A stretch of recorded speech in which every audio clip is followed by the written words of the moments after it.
Let me introduce you to the principles of positive thinking. The first principle is, what you repeatedly think, you will become. If it is about yourself, you will become what you are repeatedly thinking. If it is thinking about something else, that thing will manifest in your life.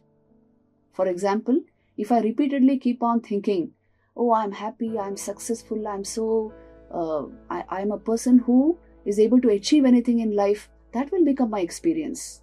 And if I repeatedly think, or am conditioned to think negatively about myself, like, oh, why do I feel this fear, this worry is so harrowing. If I have a tendency to think in this wise, then that will be my experience, that will manifest in my life.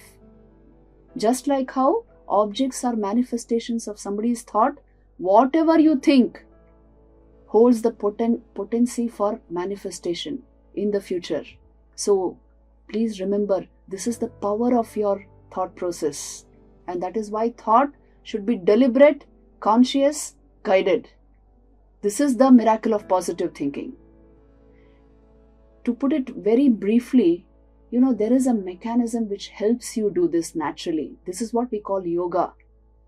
The ability to become more and more conscious from within, so that our thoughts are deliberate. They are conscious effort at achieving whatever you want to achieve in life.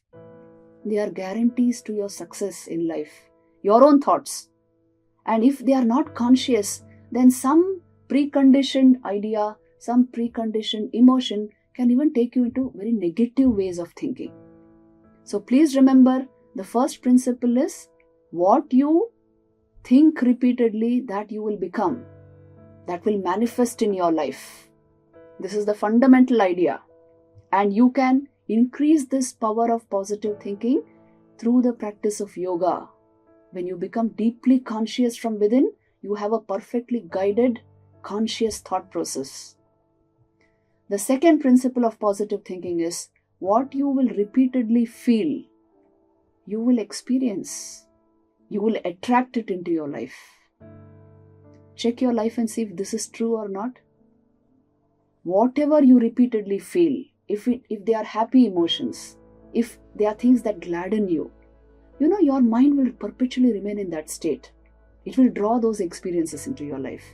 And if you are perpetually used to negative moods, you are used to some form of bitterness or resentment, anger, hatred in some form, then that will become your experience, a negative experience of life. You will attract negative forces into your life if you perpetually dwell upon them. So this is the second important principle of positive thinking.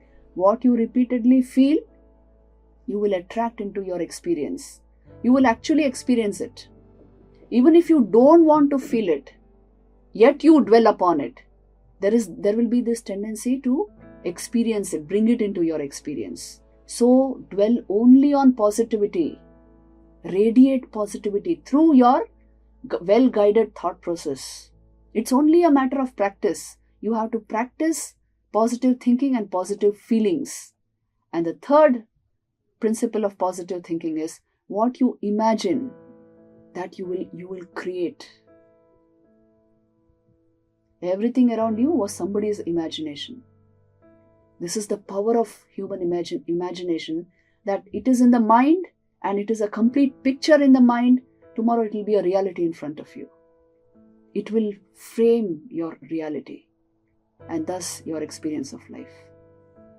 So remember, these three faculties, thought, feeling and imagination, have been bestowed upon us to lead a fulfilling great life, to fulfill the purpose of your human birth, and they are not meant to drive you into any form of negativity.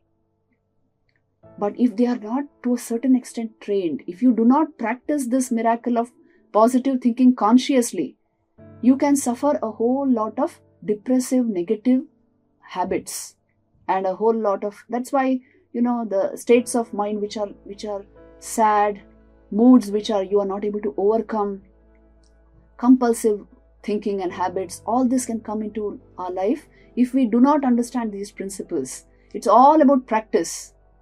deliberately practice positive thinking, positive feeling, and positive imagination. This is the essence of the miracle of positive thinking. There is a common story which Sri Ramakrishna used to say, which demonstrates these principles, basic principles which we are discussing. This story is about a woodcutter who went to a forest to cut wood. So after he had done his job, he was very tired and he rested under a tree. As he was lying under that tree, he suddenly started imagining, oh, I wish I had something better to lie down upon, because this ground is so hard. And then, to his great surprise, a kind of royal couch came up there.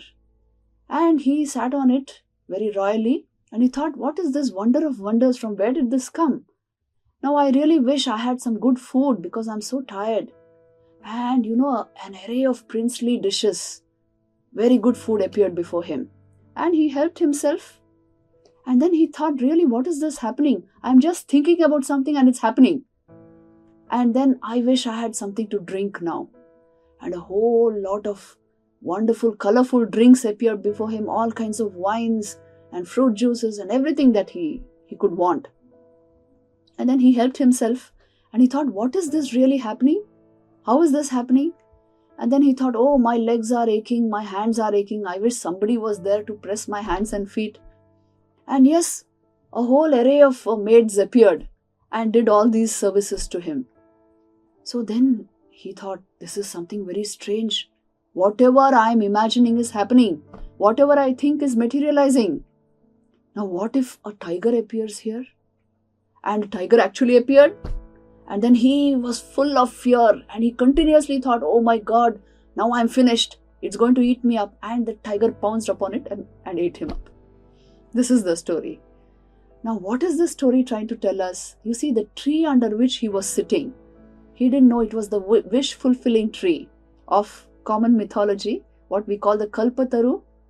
Because when you sit under that tree, whatever you wish for will actually happen. It will materialize in front of you. So he was sitting under that tree unknowingly.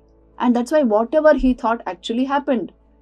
So then Sri Ramakrishna says, this wish-fulfilling tree, this Kalpataru, is nothing but your mind. Whatever you wish, whatever you think repeatedly, that will happen. Whatever you feel repeatedly, that you will experience. And whatever you imagine, you will create. So you may not want to experience the tiger, but if you repeatedly think of the tiger, you will create a tiger. So take charge of your mind. That is the message. The Kalpataru is figurative of our own mind. It is a very powerful instrument given in our hands. You will agree to this, that this system, this body-mind complex, is the most sophisticated instrumentation on the planet, given to us to lead a really fulfilling human life.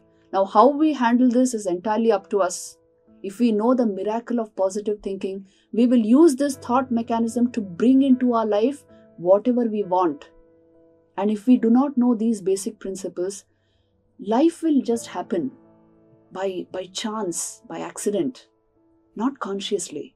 And that is why the power of yoga is required in order to effectively handle your thought process. Because the more conscious you become from within, the better you can handle your mind. And the more unconscious you are, the better external experiences will handle you. External objects will handle you.